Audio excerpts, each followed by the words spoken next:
Hey there gals and guys, Vetemor here with the third episode of the vetcast. Dozer will be joining us today, talking about all things Illuvium, with an emphasis on governance and the risks involved within the Illuvium space. He's also going to be sharing some alpha with us today, some never before released information about the eDAO. So let's get right into it. So hello Dozer, welcome to my channel. How's it going? Hey Vetemor, good to be here. Well, to begin with, just share your story with us. Yep. So, do you want me to go through the how I got into Illuvium, or? I mean, how you got into Illuvium, how you were born, just wherever you want to start. There's no right or wrong place. All right. I mean, as far as I've been a gamer my whole life. Started playing games when I was about 5 years old, when my dad brought home a computer. Got far too addicted during high school to Quake World Team Fortress, as it was. So I became a bit of a sad addict to that for a while.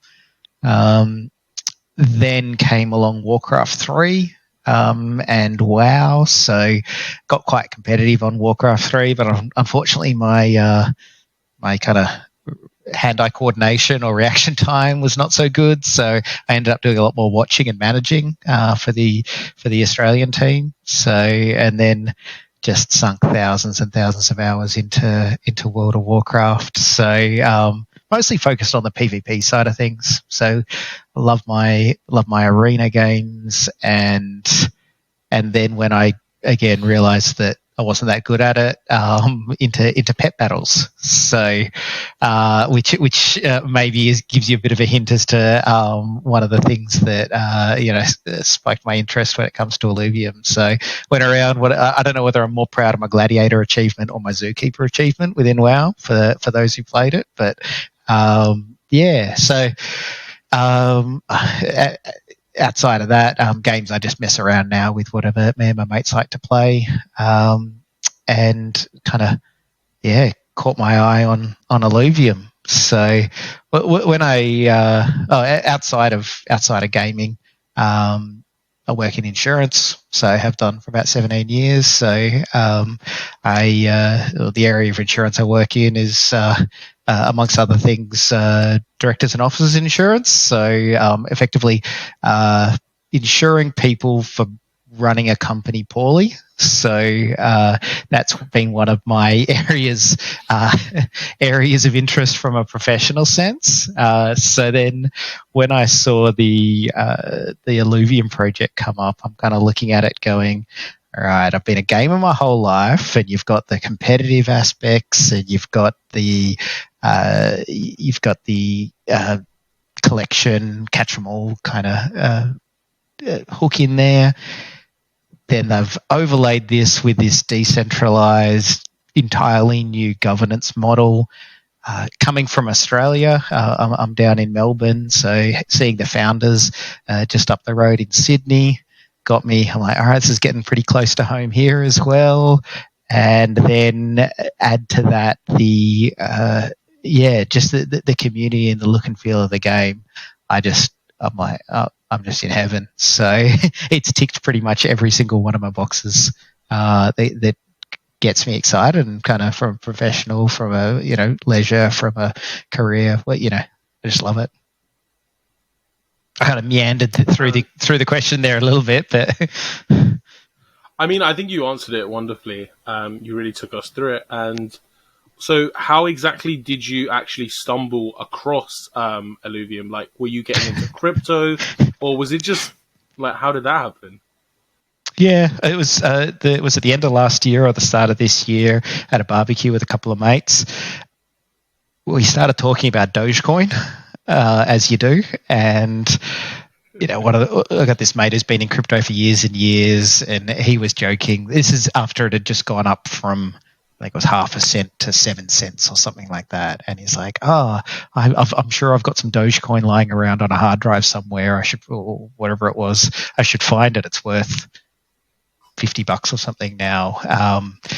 We started talking, and a couple of other mates got a little bit interested, and I kind of made a commitment to myself. I'm going to get involved in crypto in a general sense. I didn't know how much I was going to get involved. Do I go the proverbial all in, or do I just dabble in bits and bobs? So around, I think it was April, I bought my first Ethereum.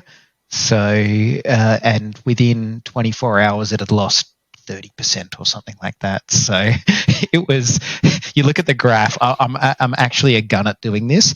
You know how when you see a graph go and you've just got this point and it's only at that top bit for like a split second.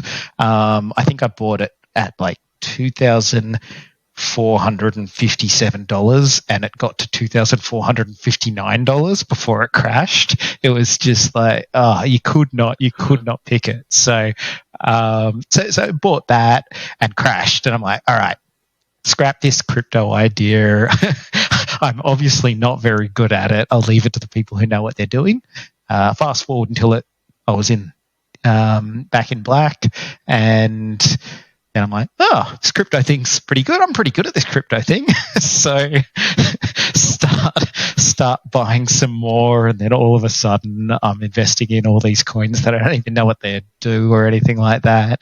Meanwhile, trying to research God knows what, buying graphics cards to farm. I bought thousands of dollars worth of hard drives to farm Chia. So I had the graphics cards for Ethereum, Verus coin. I bought myself a HP server with this 72 core processor, just just to dabble with, really. And I'm like, it might make me money. So I've learned a shit ton about computing and hardware and heat and electricity consumption. I installed solar panels on my home just to keep it green and all that. But it's a bloody rabbit hole, as you and pretty much anyone in the space knows. Like, the more you think you know, or the more you find out, the more you realize you don't know. So from a crypto space, it's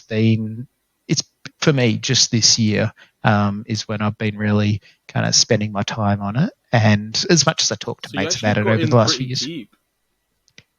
You could say that. Like, you actually ended up doing a lot of mining and stuff. Like, I believe behind you, that's literally like an Ethereum like miner right there or something. Yeah, I got four 1660s there. I got my 3080 there, and I got some other stuff out in the garage. So it's... I looked into the mining and the farming. I got helium hotspots on order since April, and I bought myself a Gala Games node as well, so I'm going to be hosting servers. I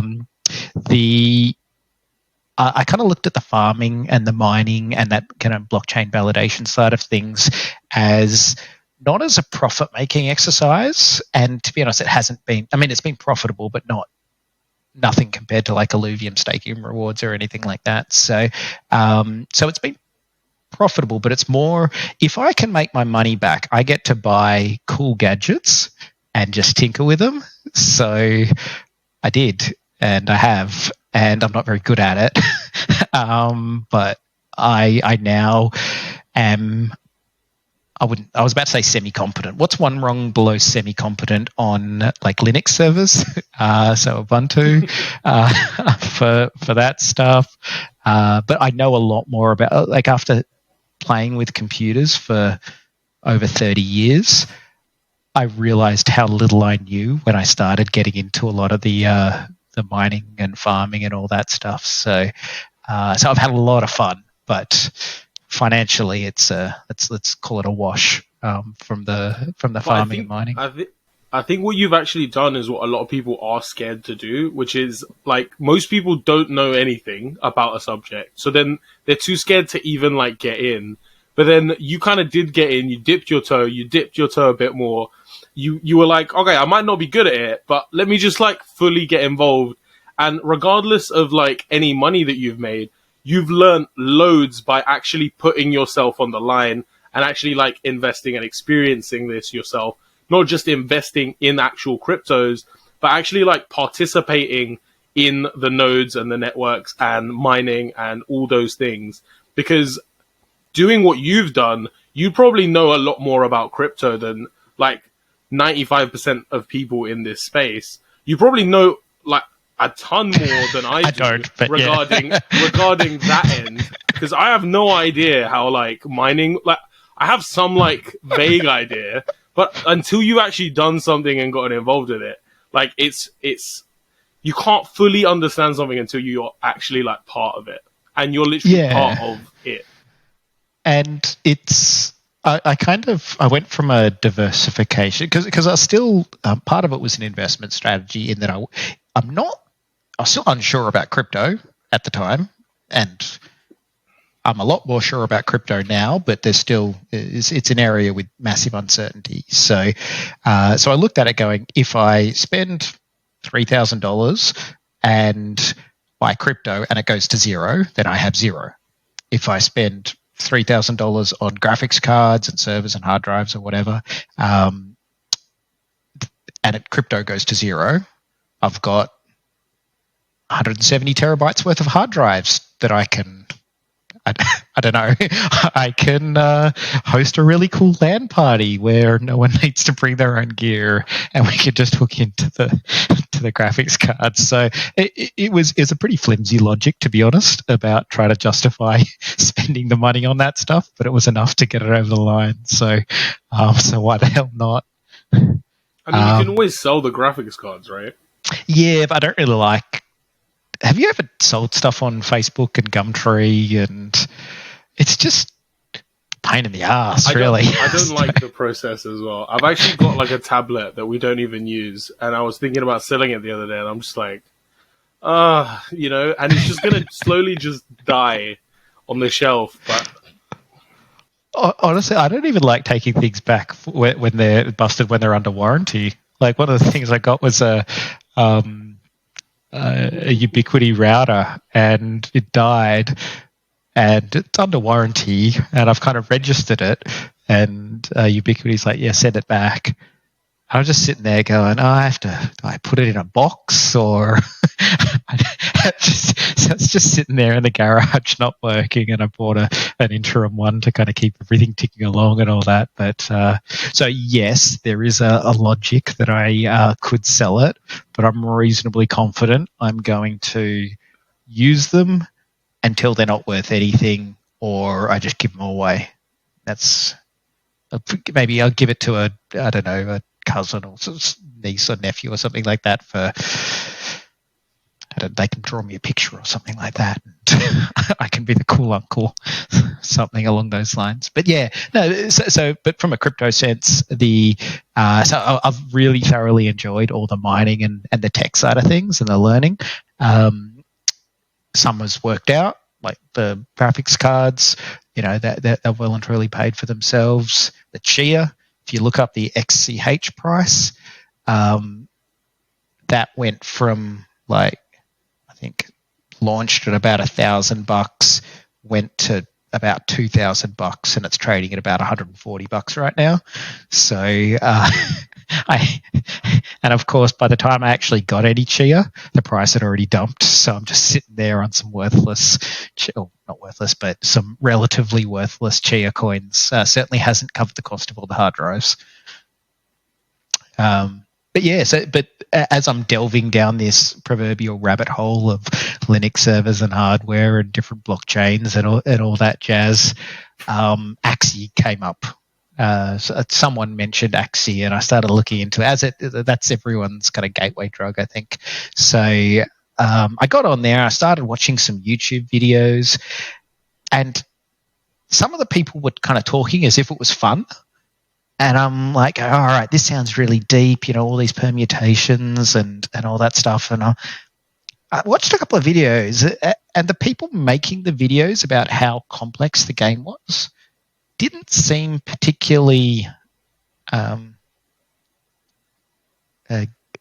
like gamers. Like, if you think like I don't know, Kriparian and well, actually, Kriparian's he's a bit more of an entertainment kind of guy at the end of the day, but. Like, I've played Path of Exile. Have you ever played Path of Exile by chance? I have not. No.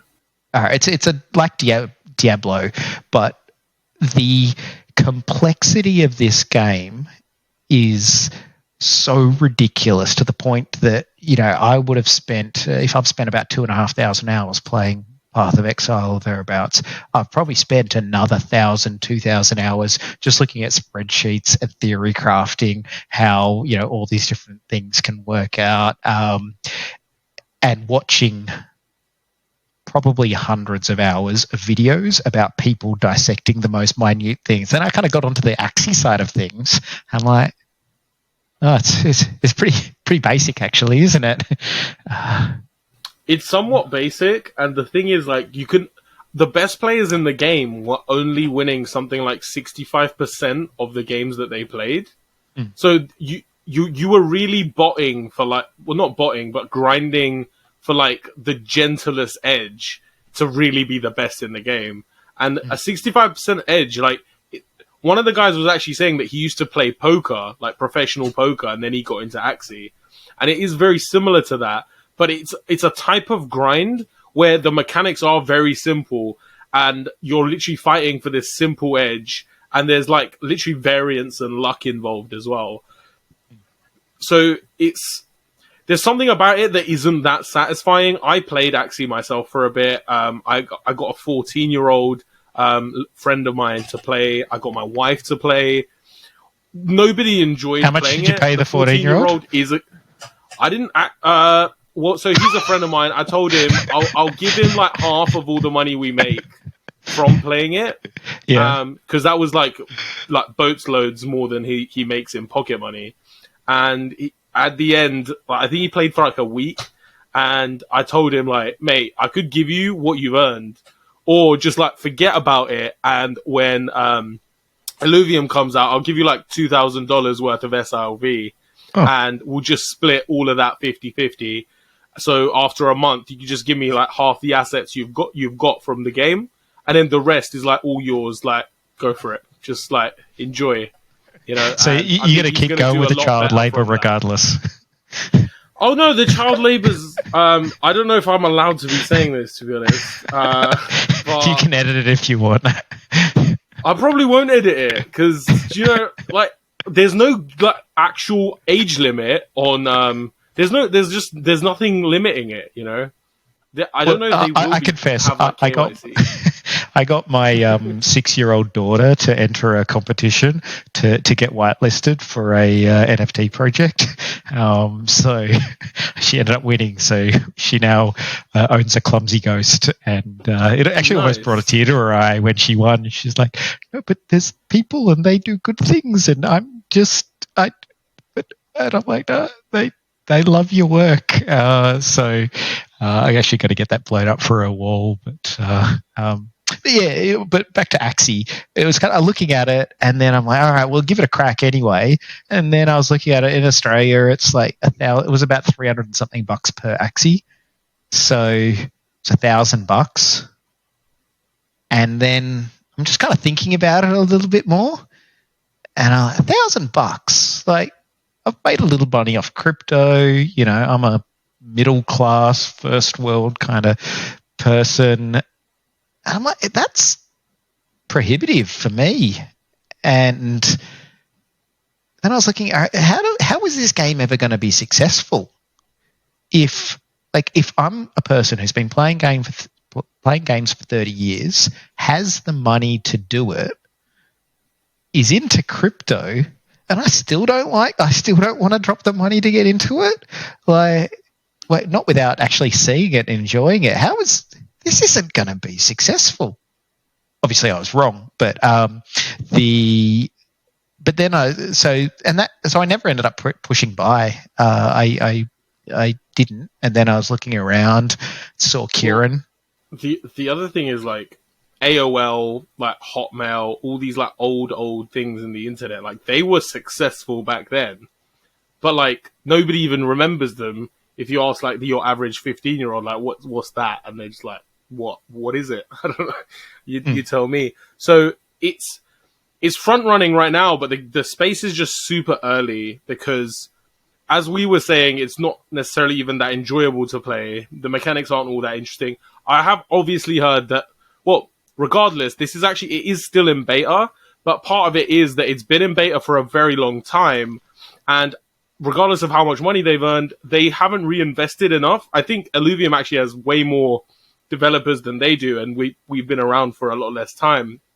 So they haven't reinvested. It's an interesting topic. Yeah. We'll but they stick will be with that for a little expanding bit and have like more games to play, I think. Yeah, but and that's the like. Effectively, they've just done well. You could pitch it. They've done a really elaborate fundraising round. So everything they've done now is pretty much just a pitch deck going, just if you give us money, we can create something like this and it'll be awesome. But, the actual thing will be heaps better. So just bear with us. Are we talking about and Axie now, here? Yeah, Axie, yep. So even though it's a fully fledged game, I think everyone agrees that game in its current form is not the future of gaming. Yeah. That's I don't think that's a controversial viewpoint. No. I mean, even if they do make loads of good games, it's not like they are going to step up like that much more. Even if you can play like 20, 30 minigames with these characters, like it's still an indie game. It is still an indie game that's kind of just, I don't know. It is whatever they want it to be, well. I think. No, totally. But when I don't think it's going to be the king. Yeah, but when you've got bucket loads of money, like literally just obscene amounts of money, it's what you do with it next. Like, it doesn't matter. Like, if they had literally not done a second of work and they just got given the money that they're currently sitting on now, and they said, we're going to make something blockchain. We don't even know what it is. It might be called Axie or something like that. Like, it's effectively can be a clean slate that they can just shoot for the moon, or they can get stuck in doing what they've currently been doing and not really know how to expand. Part of what doesn't allow them to have a purely clean slate is the simple fact that they can't actually they can't reset all the economics that have already taken place. So they are bound by the current dynamics. There are a few like things that they can add, like maybe a burning mechanism for Axies, because at the moment there's like millions and millions of these characters, and they're just breeding them like at a very fast pace, essentially. Do they have a rabbit Axie? I haven't looked into it, so yeah, it gets extra breeding opportunity. So they're considering like implementing burning and other. So that's not going to address the issues, really. There's just the issues. A lot it's of not issues fun in their economics, and there's nothing against Axie. It's just the fact that what they did was they started something brand new without knowing exactly how it's going to go, and now that that's happened, there is a few things that they can do and edit, but like there's only so much they can do because they are constrained by the initial, parameters that they've set in some sense. Yeah, let's move away from Axie a little bit, though. Well, I just if you put the three Warwick brothers into Axie, it's exactly the same business, but all they're at the head of it. I'm bullish that they'd find something pretty exciting. They'd shoot for the stars with that amount of money in their back pocket and deliver it. And I think Axie will, but I'm not waiting around and I'm not giving them my money to get there. I mean, it's already pretty hot, so investing right now just seems like it might still go up. I don't think it won't. I think Axie could very much like do a 2x over enough time, but I just don't know how much more it has to grow. And I do think even if it has loads more to grow, I think there's other projects that have a lot more potential to grow because it's already at the peak. And yeah. But as for like Illuvium, and I'll cut you off and I'll rant for another whatever. So, but the thing that got me was hearing, it was either Aaron or Kieran, I don't know which one, talk about that free to play aspect and going, yeah, our game will have free to play.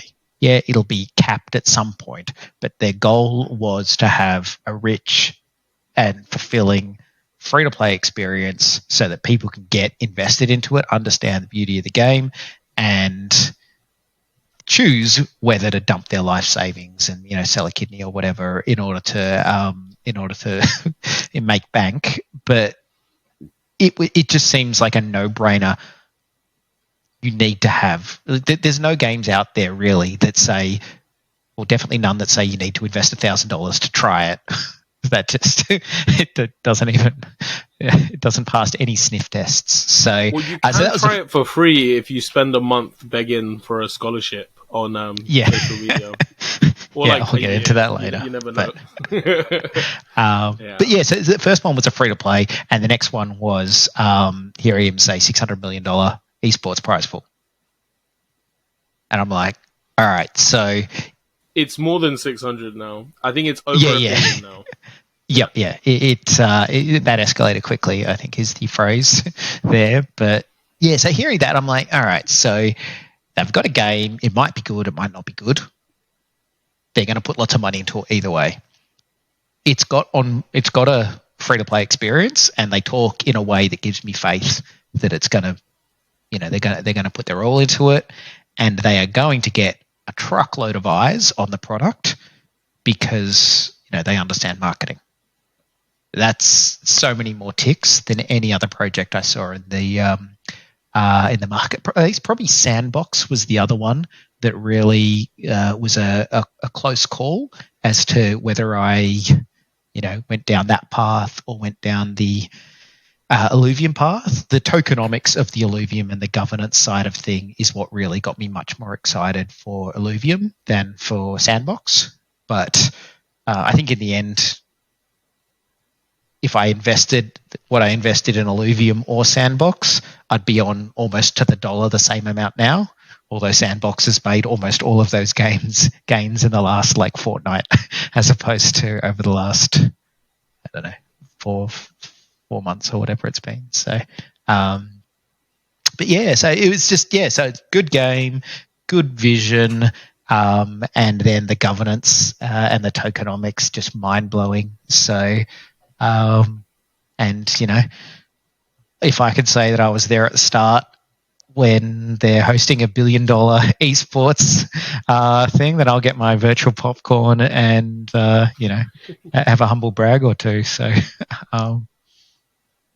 Yeah, the other thing about the governance is it does leave you feeling like you're actually part of the whole thing and the tokenomics, because your voice actually does matter.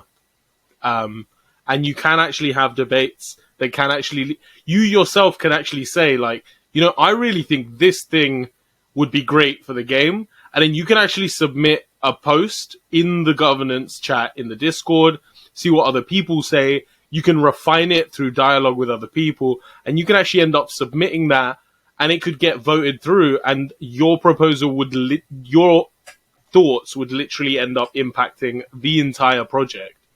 Which, and I don't know figuring out exactly how that you can do. Yeah, well, that's the thing. The engagement that the Illuvium team has with the community is mind blowing.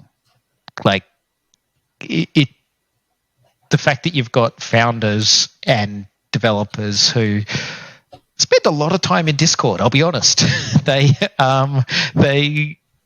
if someone is out of Discord for a couple of days, people kind of notice. So they're in there. It's not like a check-in every now and then and pay some lip service.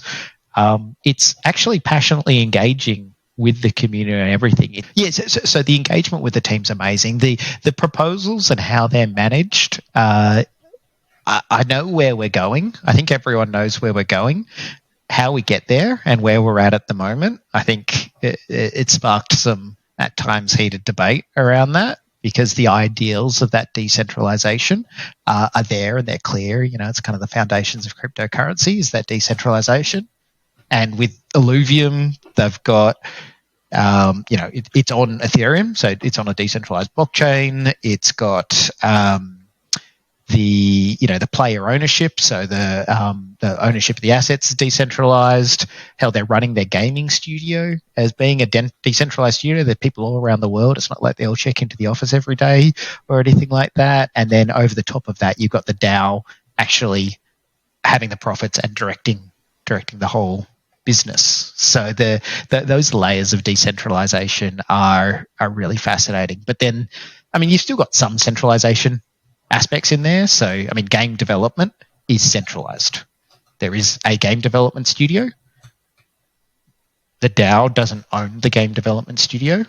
I actually don't know the full contractual nuance or whatever, but they assume that the DAO pays the game development studio to make the game for us.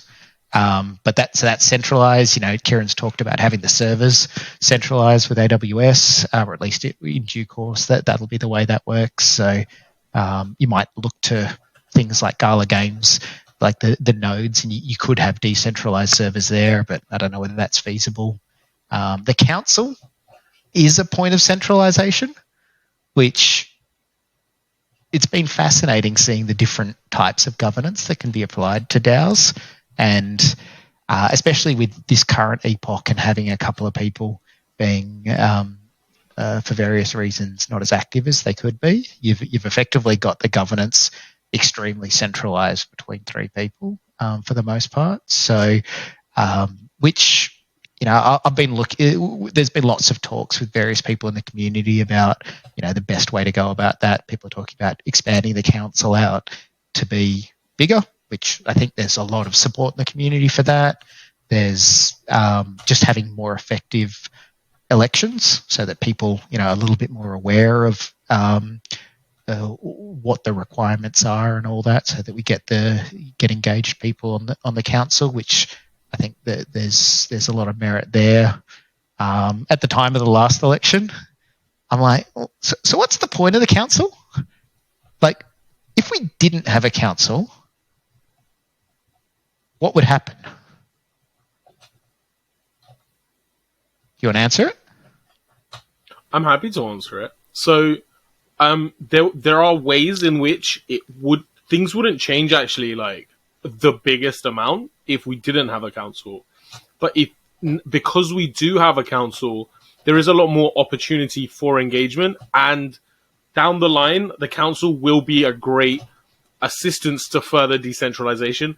I actually totally agree with you that as of right now, like, it is somewhat centralized, and I actually think that that's necessary because, in my opinion, to make a game, especially the first game, you want as much centralization as possible, because centralization means you've got one concrete bit of leadership that just sort of says what's going to happen. That's why we're not fully there's storyline and other elements of the game that they just aren't letting us know, because that's part of the beauty of releasing a game and exploring a game. Like, we don't, I don't want to know that stuff yet. I want to find out inside the game.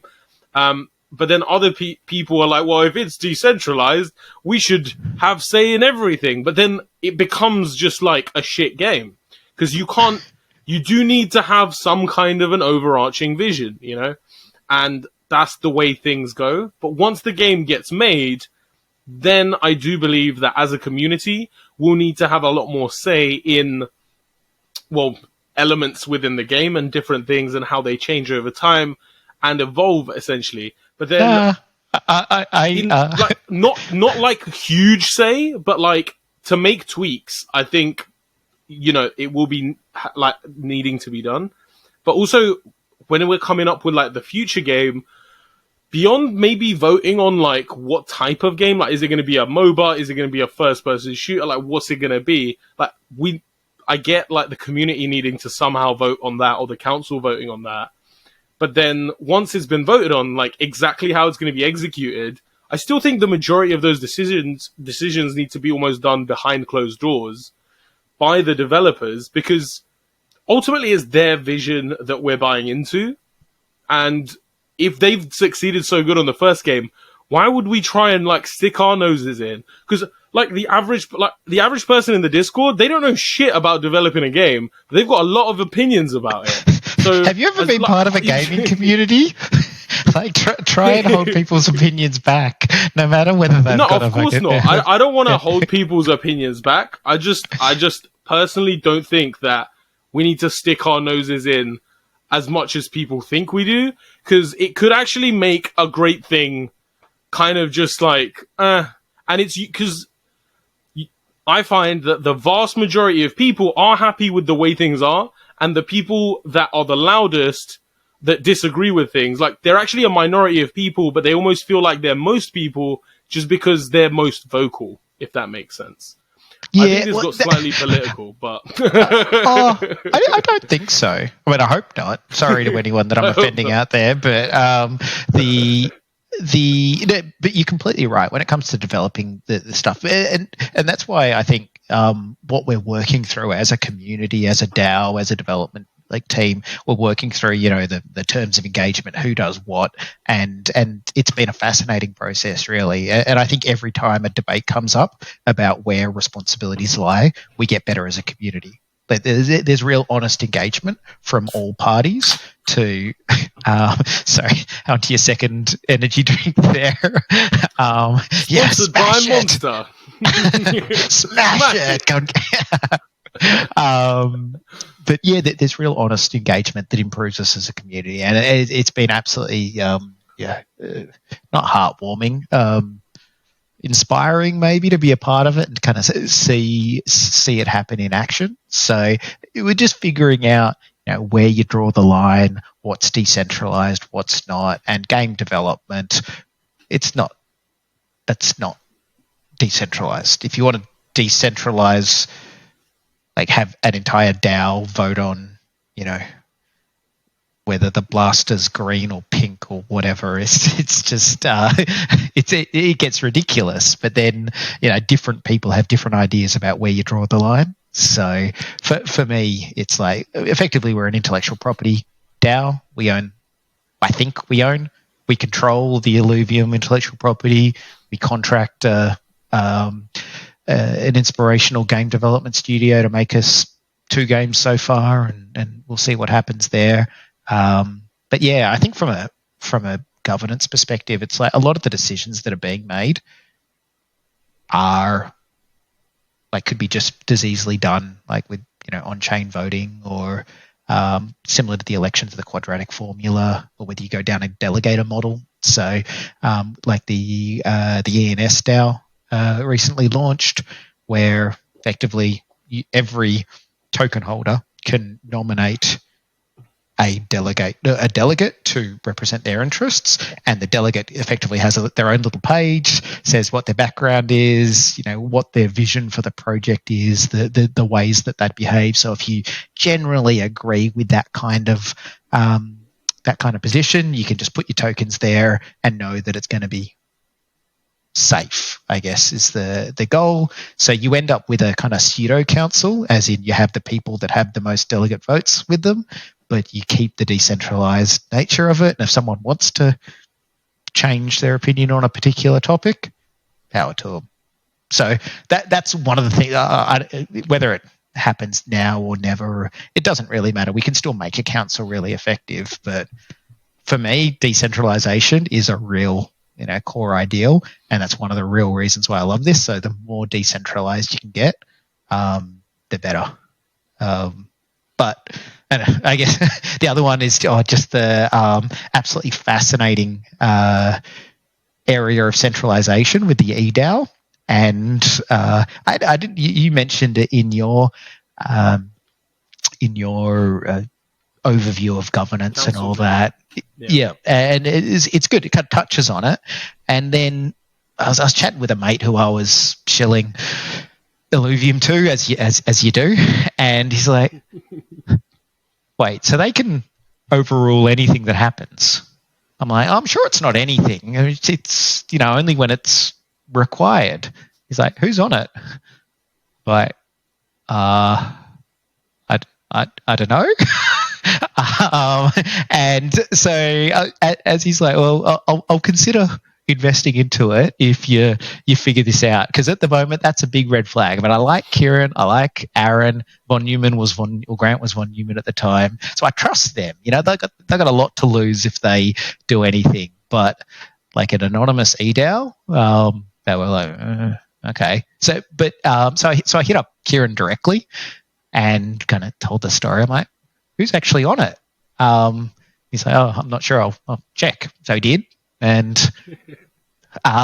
he came back to me a couple of days later. He came back and he's like, so the people on the eDAO are Aaron, Pedro, Carlos, Johnny, Alex B, Basil, and Lionel. So Kieran's not on the eDAO. Kieran is not on the eDAO. Grant is not on the eDAO. Aaron is. Aaron, Pedro, Carlos, Johnny, Alex B, Basil, Lionel. So, which a couple of those people. You heard it first. You heard it here first, folks. But yeah, so it kind of went through. I'm like, and I said, "Is this like confidential or anything?" He's like, "No. It's like the plan is we're going through as a team, updating the governance. We're going to have a dedicated governance page. That's going to be listed on there. So, you know, we've got a lot on, so we haven't got around to it. So, and it's that kind of like the amount that the team has taken on is just mind blowing.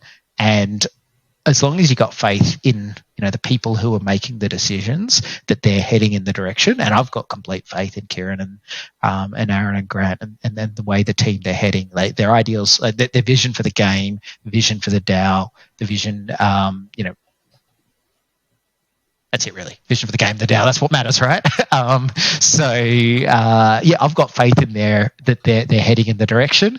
And whenever there's some ambiguity about something, it's never because there was anything untoward or anything like that. It's just they're building this enormous project with these hundreds of people and billions of dollars now and all that, and the amount of different moving parts, it would literally drive me insane. I think we've spoken a few times that so even the white paper and some of their like Medium articles, they're actually quite vague and somewhat seriously outdated. And as much as like at first it's like, well, maybe they need to like sort this out. It's not fully professional. But then you actually think about it and it's like they have a lot of work to do, and like spending like a week on professionally rewriting all of this when it ultimately doesn't affect the course of the game development. There's only so much that they can do because they've got just like so much on, and I don't blame them for it, you know? Yeah, and that's the like one of the criticism of Axie was that they couldn't spend the money fast, or they've got all this money and they can't spend it. It's really difficult to spend money fast without completely losing control. And to hire good people. I think Illuvium got really like lucky. They found just very good people, and they've made relationships within their team that just seem to work. Yeah, I don't know how they've done it, like whether it's luck or, you know, gifted vision or whatever, but I think that's the single biggest miracle of the Illuvium project is how quickly and effectively the team has been able to spend money. Because this was conceived, vision and flexibility. Yeah, it's conceived in September last year, and look at the shit that's coming out. It's absolutely amazing, and yeah, so it's really impressive. But just on the eDAO, just as a, are you familiar with the Curve Finance or Moki Inu scandal saga that happened a few days ago? No. I'm not sure if it is so Curve Finance have an eDAO. And the Moki Inu is a actually, I'm not going to pass judgment, but some people have called it a scam coin. And effectively, what happened was the Moki Inu team used the money or the liquidity that they were creating with the team to buy Curve Finance DAO governance tokens, and then use those governance tokens to distribute money or rewards to Moki Inu, which they used to buy more Curve governance tokens, which they used to distribute there. So they were kind of taking control of this enormous decentralized organization and exploiting the fact that the voter turnout on where those rewards go was small enough that they could actually do it.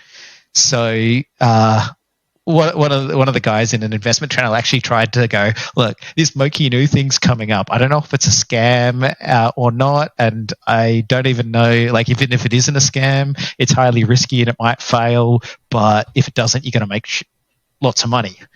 I elected to pass on this particular snake oil, but I had it in the back of my mind.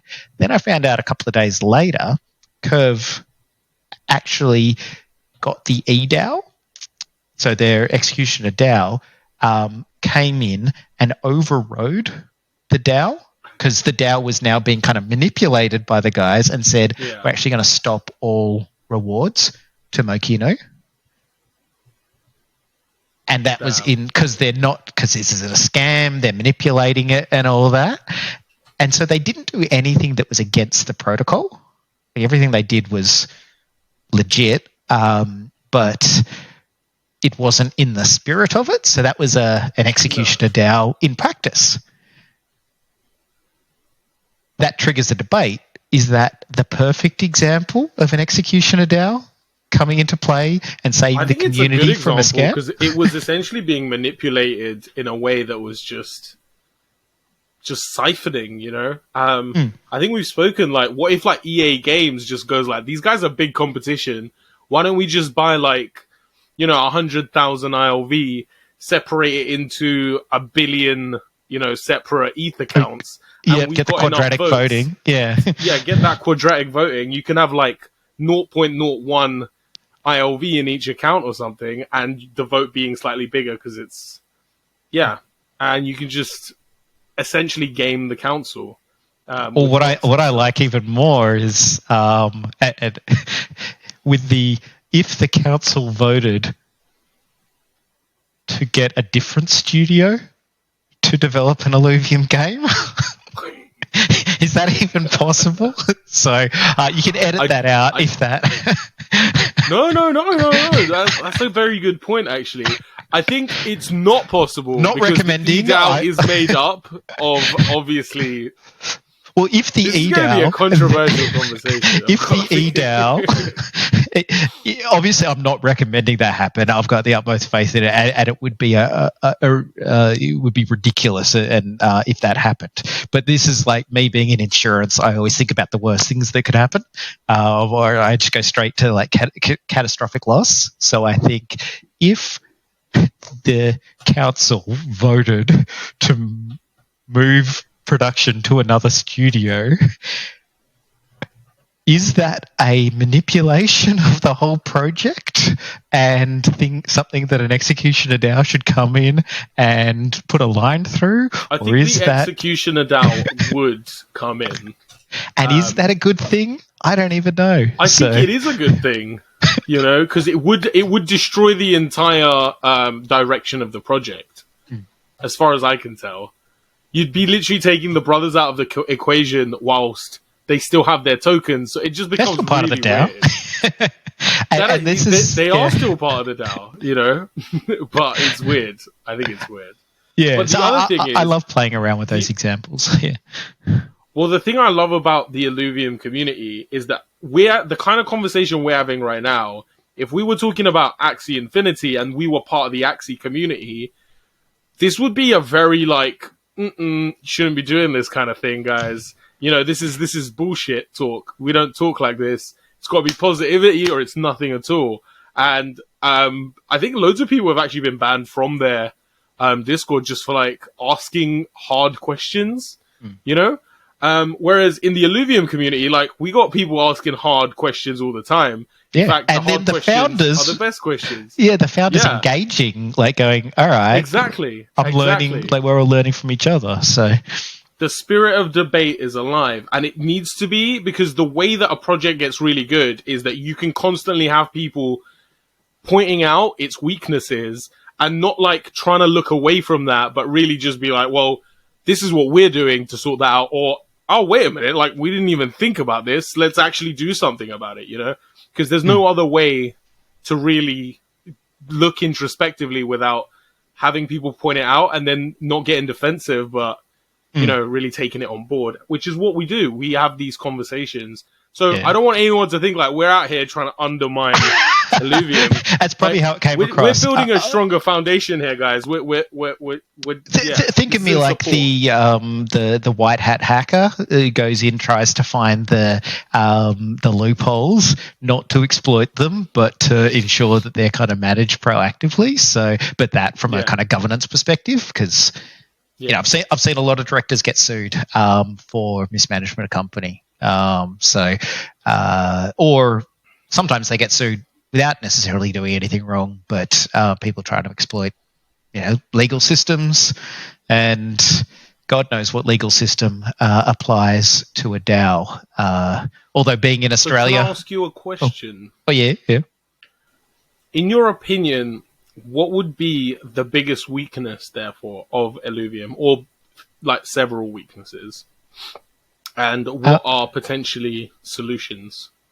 So the centralization of power within the council is the one, and the lack of transparency on funds. So funds or contracts. So there's, at the moment, actually there's a few. At the moment, we don't know what the game studio that's developing the game is. I don't believe. Like, I don't know whether it's a studio incorporated in Australia that is, because they're incorporated somewhere, because they have to have contracts with, you know, they have to pay employees, they have to do, you know, meet legislation somewhere, I believe. So it's been mentioned that exists, but where that is, I don't know. So we are a DAO that we don't know who's developing. I mean, we do know who's developing for it, and we know we've got LinkedIn profiles, and we can see their photos and we can see them work. So we know more than most, but at the same time, we don't even know who they are or what the contractual terms are, nor whether we own the intellectual property. Like, does the development studio own the intellectual property, or do we own it? And all of this has been addressed in white paper and such, but because the legal framework that refers to it's not an Illuvium problem. It's a crypto / the entire world is struggling with it. So that lack of knowledge around the commercial terms and the treasury. I believe that the Illuvium treasury is in. Actually, I don't even know if we know the wallet for that. Do we know the Illuvium treasury wallet address? I'm not certain, but I don't see why we wouldn't know it, because any wallet is public knowledge, and the precise amount of tokens that wallet contains is known. So if you just found the wallet that contains that amount, should have looked that up before I got on here. But I'm certain it's known. Yeah, but more like the runway, the funds that did the DAO raise the runway? Funds? No. Yeah. So the way it is, right? Everything in the treasury is not what they're considering the funds.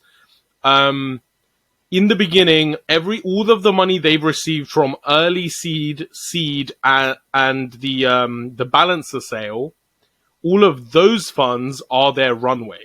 So is when they sold the DAO or the development studio? They is technically the DAO, but the development studio has been given all this money and they're using it as runway, if that makes sense. So from what I've heard, they've got 4 years of runway. This was obviously said a few months back. So considering the increase in team size, they've got over 2 years worth of runway for sure. If not 3 years, and that doesn't count anything within the treasury. So obviously once that runway does run out, then the treasury starts paying as well. I've heard obviously some people say like, well, what's stopping them from just being like, well, we need extra money than we actually need, and then siphoning a few million off on the side. And I don't think there's any real reason why they do that. And for the reason being that if you've so let's say Kieran, Aaron, and von Neumann, they own essentially, like, if this succeeds, they'll own billions worth of ILV tokens. So the scandal that it would cause them to siphon off a few million is just completely not worth the potential risk of risking their huge stake in this company. And, so I think it's ridiculous to imply very that they're incentivized to do it legit. Yeah, but from a and not to governance screw perspective, and I guess Yeah, from yeah. what I've seen, looking at other businesses, of this size, fraud happens, and it doesn't usually happen from the owners. Yeah, yeah. It happens from Jan in accounts or whatever who's doing it. So the this is gonna get way too controversial, but No, I don't think this is controversial. I think this needs talking about. Well, the other part of it is whoever's really got any real power, they've definitely got at least some amount of the team tokens, right? So these people also have a lot of incentive regarding not playing around, because it could just cost them a lot more than it could ultimately earn them.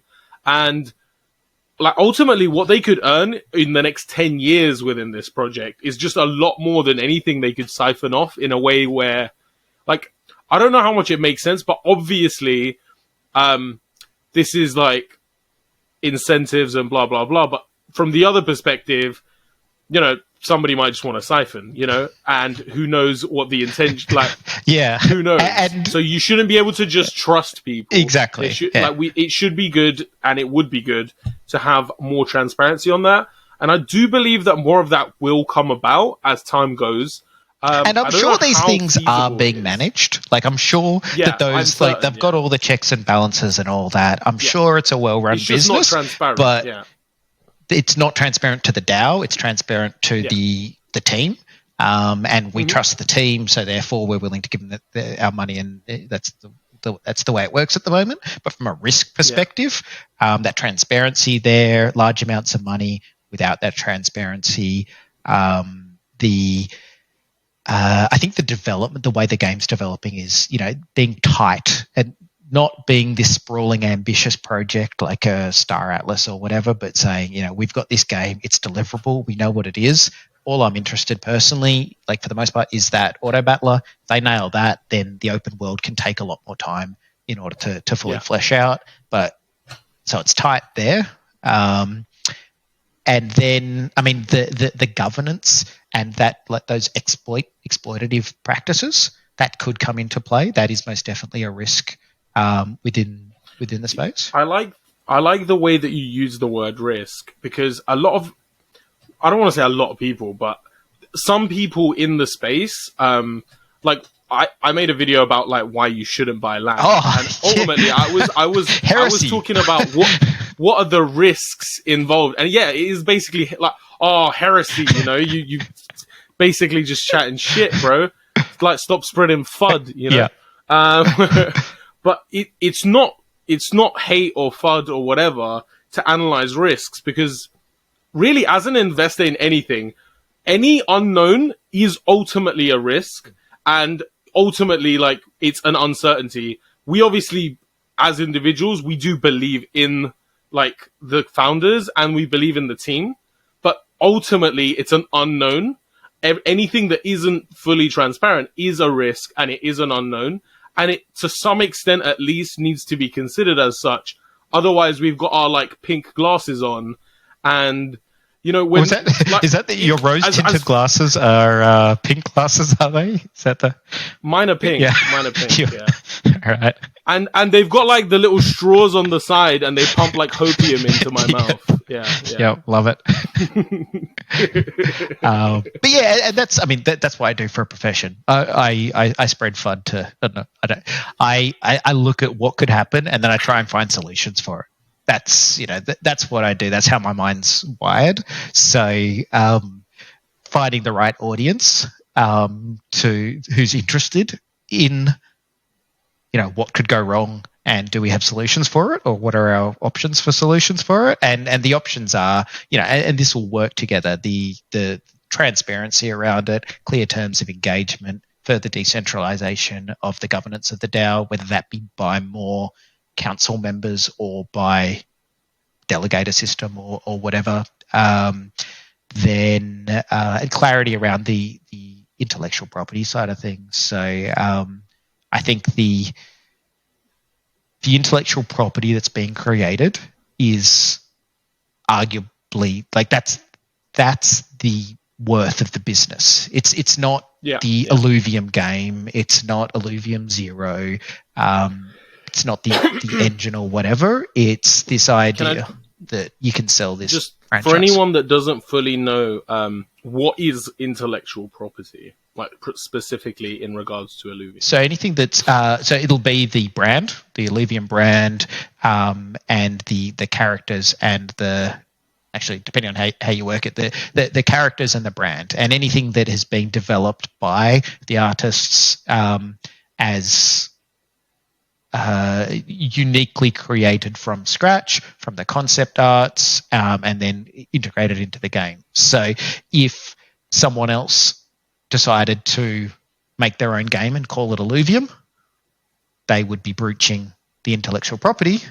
However, and then we, whether that be the team or the DAO, would sue them for breach of intellectual property and, take them to the cleaners and take all their profits, which is effectively, Apple and Samsung is one of the biggest cases there, where they're going backwards and forwards over the Galaxy One, effectively, and they're talking like $1 billion profits, and God knows how much in legal fees, hundreds of millions of dollars in legal fees, back and forth over who owns the right to different aspects of the design there.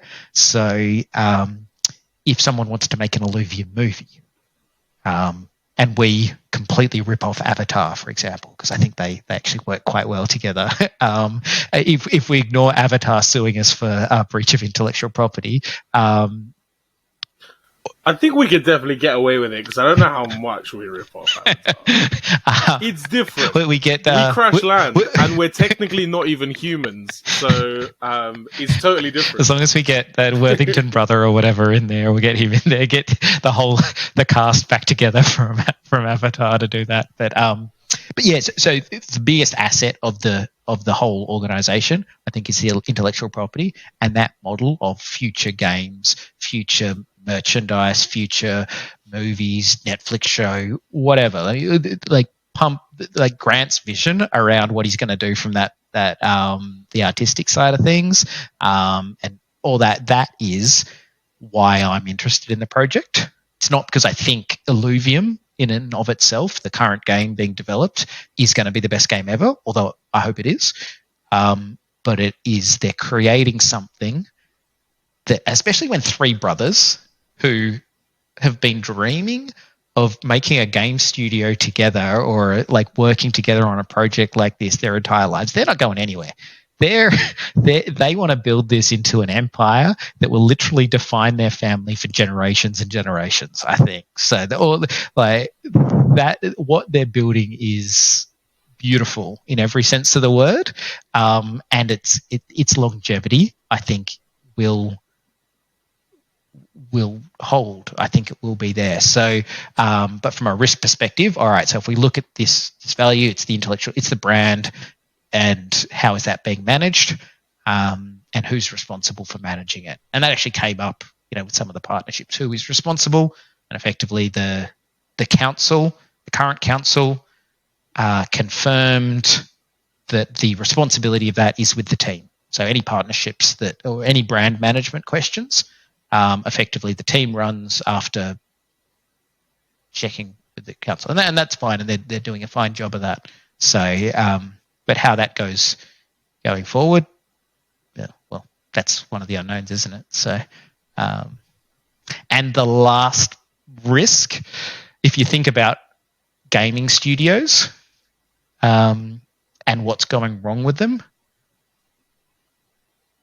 the Blizzard shit show that is going on at the moment with the toxic culture, the harassment, the alienation of staff and all that. And they're not the only ones. It seems like the entire industry of game development is got some pretty poor ESG or social. Environmental's not so bad, but social and governance problems in there. So that comes across the board in the industry.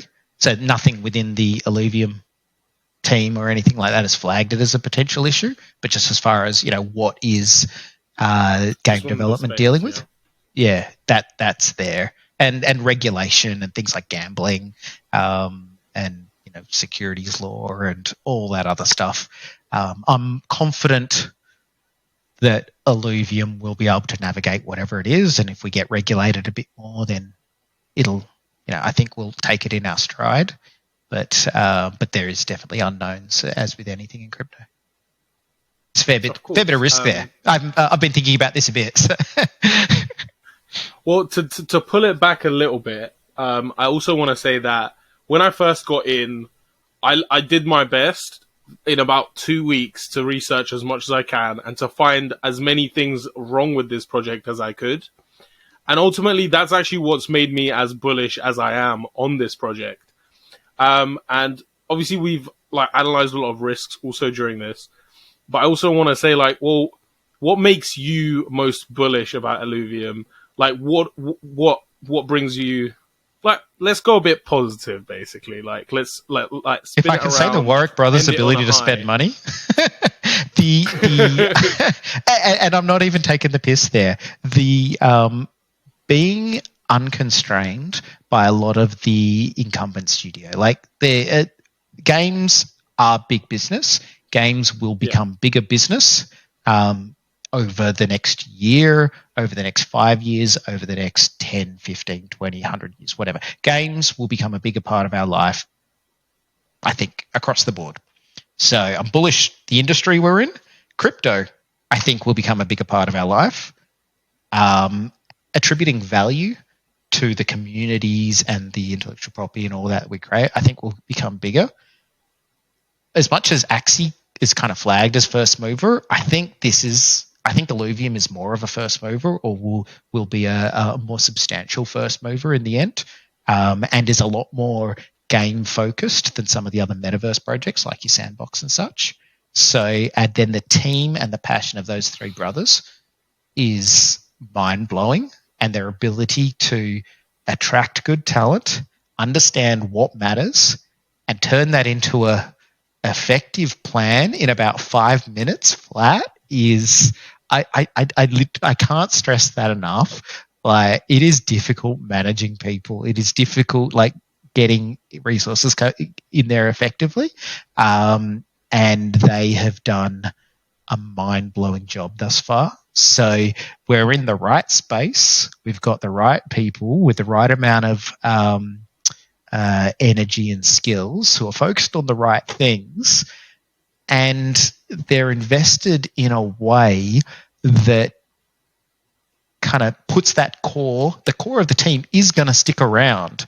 They're not going to have people leaving all the time because they're, the turnover of staff. I mean, some people leave obviously, but the core people that are driving the project, for the reasons of those family ties and those financial incentives and the decentralized nature of the game development, it's got to be something pretty bloody good to attract the good talent out once they're already in the project. So I just can't imagine that happens. So it's right place, right time, right people, right direction, right everything, and the right approach. So I mean, after I put my money in, I put some more in, I put some more in, I put some more in. I swear I'd never put some more in.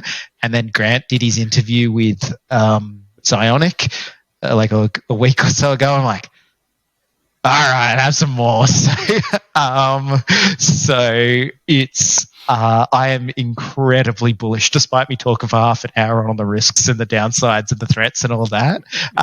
So apologies to anyone that I've offended along the way, but I'm excited to play the game. I'm excited to see how the space plays out, and I'm just excited to see what we can achieve. What's your strategy for when the game does come out? If you have any thoughts on that? Yeah, and this is there's Or trying is it to like wait and see? I think the amount of silv that I'm generating from those staking pools is such that I can pretty much put no limits on.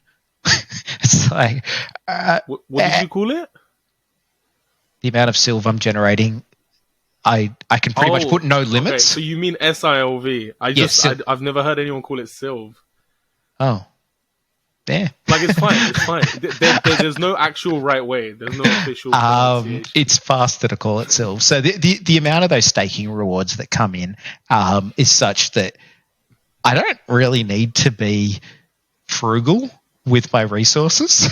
So they're talking about, or maybe you want to scan something so you get the best value, and that whole max minning strategy. But I'm like, and I want to catch them all.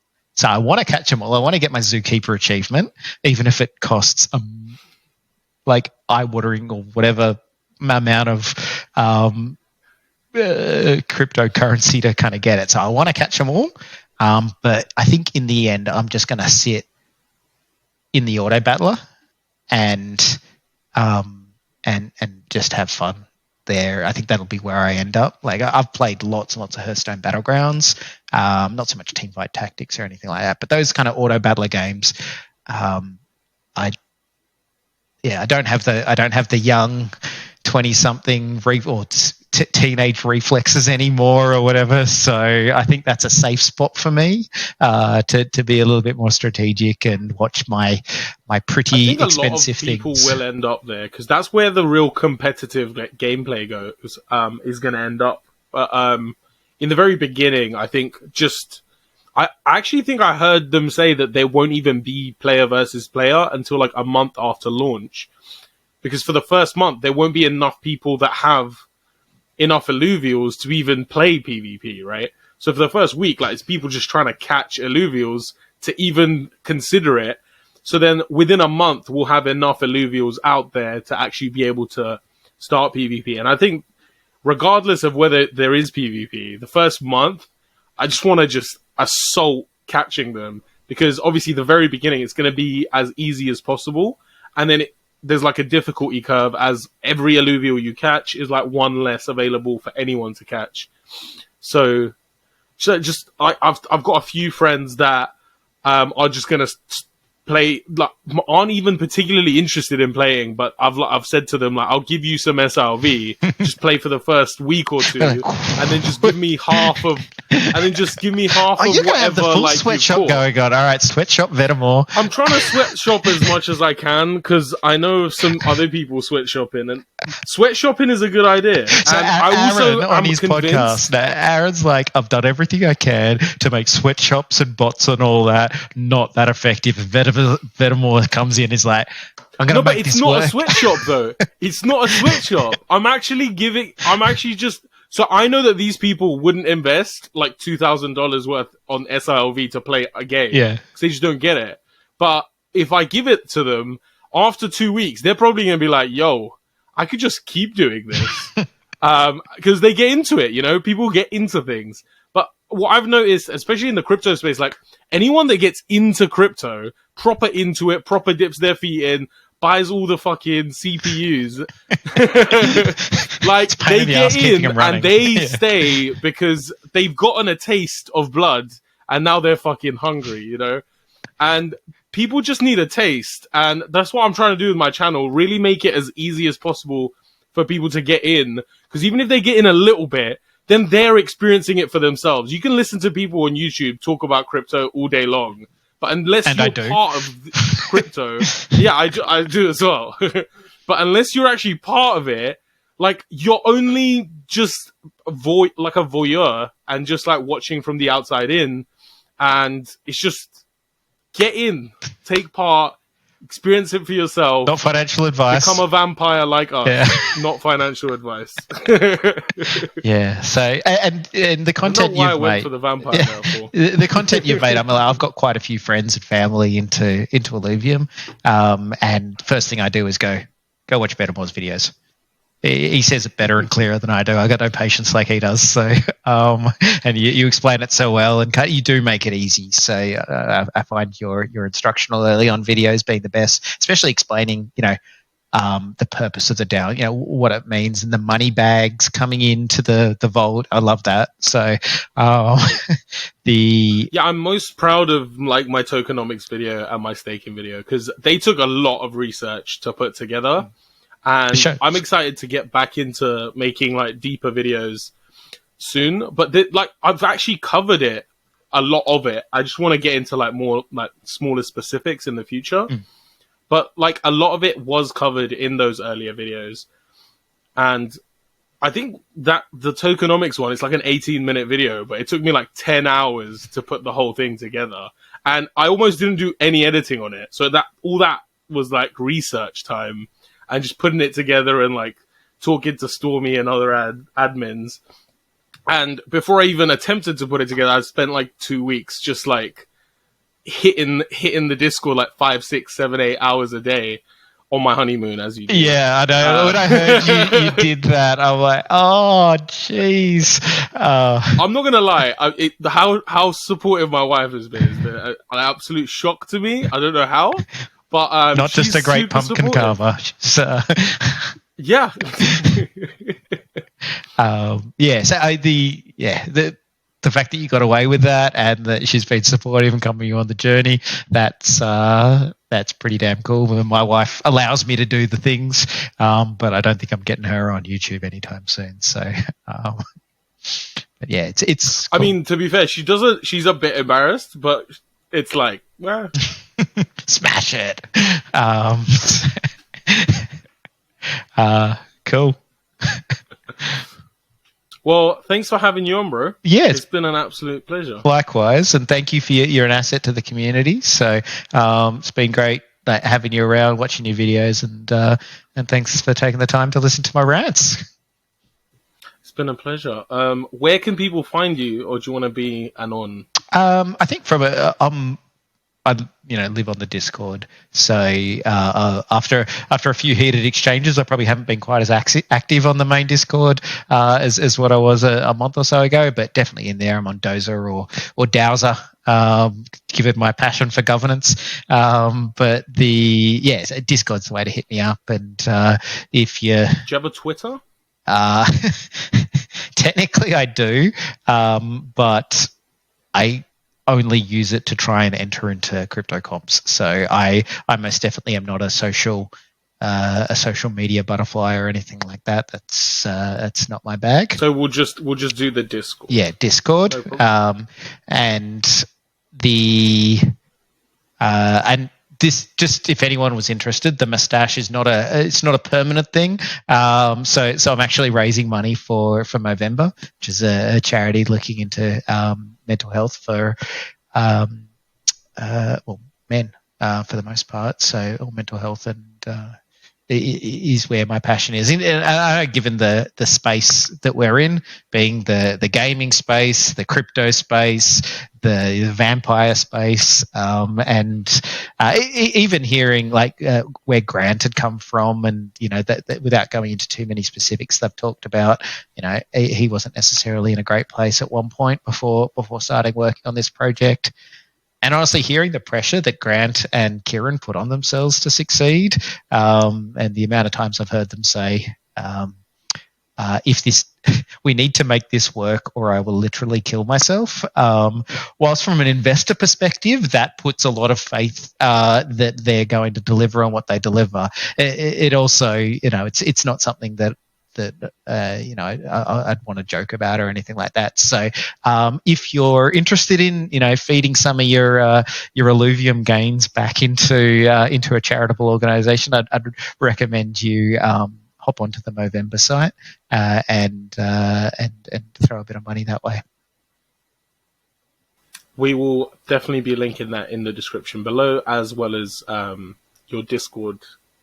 So yeah, definitely support that, guys. If you like the look of this, if you think it looks, comment below who you think I look like. So if you think it looks good, you should donate, and if you think he looks terrible because of the mustache, then you should also donate. That's yeah. Appreciate it. Take care, bro. All right, thanks, Vet. See you later. Thanks for watching, guys. And if you've got any questions about anything we've talked about in this podcast, feel free to ask in the comment section of this video. Both me and Dozer will be answering questions, so feel free. I'm Vetemor, you're the future, and I'll see you there.